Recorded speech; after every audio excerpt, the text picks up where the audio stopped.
How Didier Drogba used football to end civil war in Ivory Coast. By the year 2005, Ivory Coast was being raged by a civil war that started in 2002. The state of unrest and anarchy was catalyzed by law drafted by the government to qualify a presidential candidate.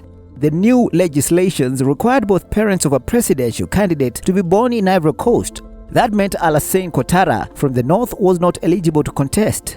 This new law created a rift between the north and south, which subsequently turned to years of civil wars.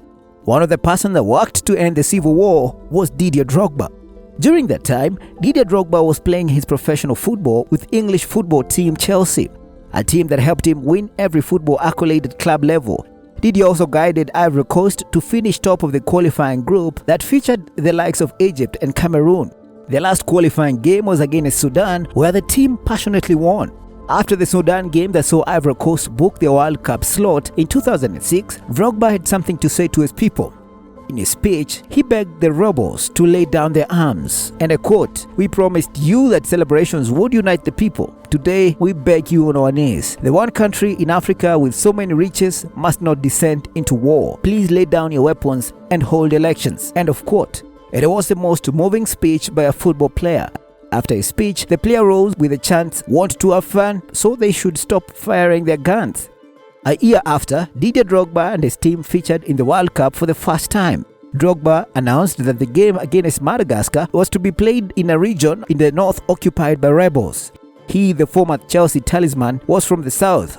He wanted the match to bridge the rift created by the years of war between the northern people and the south where he hailed from. In a 5-goal thriller, he scored the last goal, erupting celebrations throughout the country.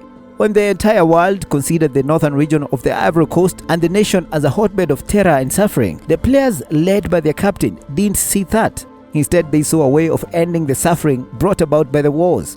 His speech video went viral in the country. It was like a national anthem played on every TV station in the country. That showed what a patriotic heart could do. He had it all in him and portrayed that to his people and the entire world.